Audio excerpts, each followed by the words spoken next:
Alright, so we got the 1088 spoilers, and I guess this chapter is the conclusion of the whole Garp versus Kuzan and the Blackbeard Pirates thing. I mean, it really seems that way. So now we're seeing that Kobe uses a new attack called Honesty Impact. And this is kind of comical, to be honest. I mean, Kobe's like such a Gary Stu at this point. I'm not really surprised his named attack would be called this. But he could be doing this to Bizarro, possibly. Like, maybe he's striking the huge hand that's about to come down on the ship that's going away. Because also in these first batch of spoilers, that whole incident that happened at the end of the previous chapter is not being addressed here. But I'm going to assume that they made it away. Because, you know, like we talked about in the previous chapter, there's no way that they could just all die here. I assume that Kobe must be doing something to save them. Because this is actually the last time that Kobe's going to be mentioned in these spoilers. So let me just go into the rest of them because it's all kind of just one long connecting thing. So Kuzan creates an ice sword and stabs Garp as he is surrounded by the pirates of Kurohige. Garp laughs as his body freezes, much like what happened to Saul. The narrator says the legendary hero Garp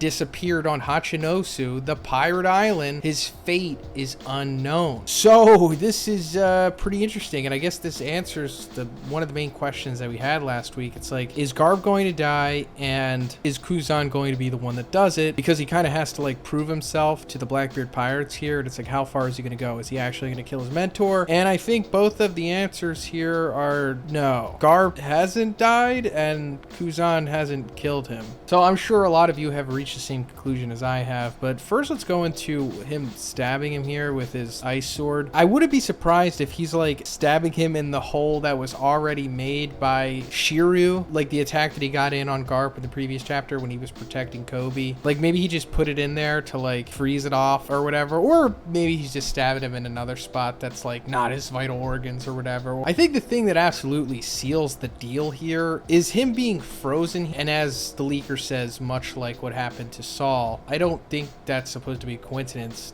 Oda's obviously all about parallels and telling the same story over and over again. So I guess this means that Kuzan did the same thing to Garp that is implied that he did to Saul. When Kuzan froze Saul back in Ohara, I think he called the move like Ice Time Capsule, right? And obviously it's called that for a reason, because I guess it's like on a timer. It like keeps you alive by like, I don't know, incubating you within the ice, and I don't know, dropping your heart rate down just low enough as to where it doesn't kill you, but it keeps you alive. And then it unfreezes you, and then I don't know, it just shocks you back to life somehow. We could assume that he did that to Saul because we heard from Dragon that the giants went from Ohara, got all the books and everything, and then came back to Elbaf. And we saw that there was like a huge guy that looked just like Saul, all bandaged up. So it's like, yeah, Kuzan purposely kept Saul alive. And I think we all assume at this point that he's doing the same thing to Garp, especially because like the narrator's like, he disappeared, his fate is unknown. Like we could have easily just seen Garp die here, but we didn't, because Kuzan has a plan. He's keeping his mentor alive, as we knew that he wasn't gonna straight up kill him. I mean, there was a chance there, but it just doesn't seem like Oda wants to take that route with Kuzan. He wants to make him somewhat tragic, but not like completely tragic, you know what I mean? Now, where has he gone? Yeah, you know, who knows? Maybe he did something to put him back on the ship that's, I assume, getting away with all the sword members on it, or someone stashes him, or he stashes himself, or who knows. But I really wouldn't be surprised if this leads to everyone thinking that Garp is dead, and then it gets back to Luffy, and then he gets angry, and then we go through maybe 1 or 2 arcs where everyone still thinks Garp is dead. Then it comes to like this big confrontation between, I don't know, Kuzan and Kobe, or Kuzan and Luffy, or somebody else, and then it turns out, no, Garp is alive this whole time, guys, he survived. And then they're like, oh, you're not such a bad guy after all, you know what I mean? At this point, considering how this is playing out, I would be really surprised if Garp dies, and I'm fine with it, I guess. I don't want to say it would have been better or worse if Garp died here, but it just seems like he was supposed to at least just kill off some characters. I mean, I'm sure a lot of characters will die in the final arc, which we assume is the Laugh Tale War or whatever, but why just set up and have all these death flags to just not kill Garp? But I guess that's part of the course with Oda. He like does that all the time, right? So it is what it is. But then again, you know, maybe he did die. I don't know. It just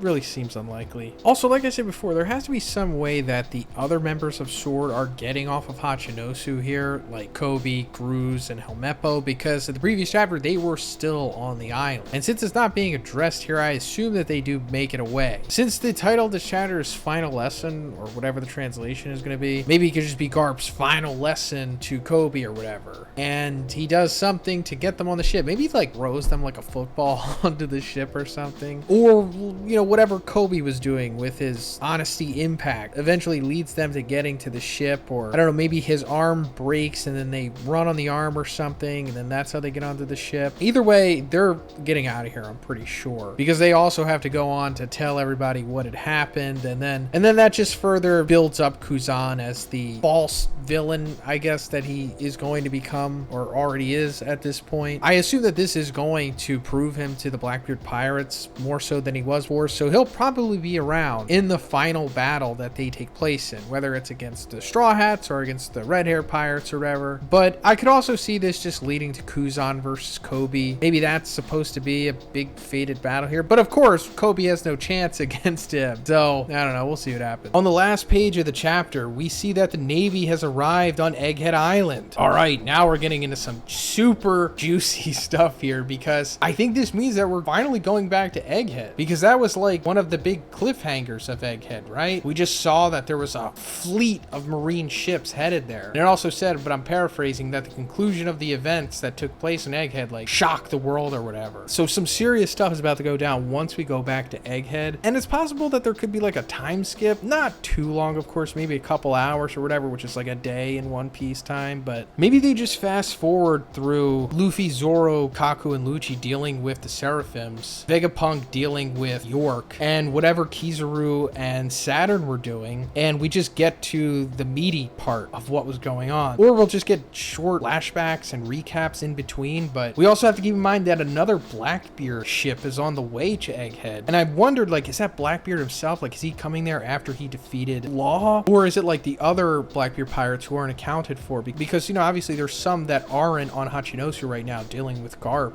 But first, let's talk about Gamer Subs. Guys, did I tell you that I love Gamer Subs because, you know, they like sponsor me, but also if you haven't tried it yet, you definitely should. Take a shot. So refreshing. And now I feel instantly better. Guys, this is a big one because Gamer Subs is officially collaborating with Jujutsu Kaisen. That's right, and they're coming out with a flavor called Cursed Energy. It comes in both caffeine and caffeine free. Both will give you the energy and focus that you know and love from Gamer Subs. Not only that, but they also got a bunch of shaker cups as well, featuring Yuji, Sukuna, Gojo, Megumi, and Nobara. I am so excited for this, guys. But back to me at Anime Expo. Link in the description. Code Big Z. Everyone listening, code Big Z. Code Big Z.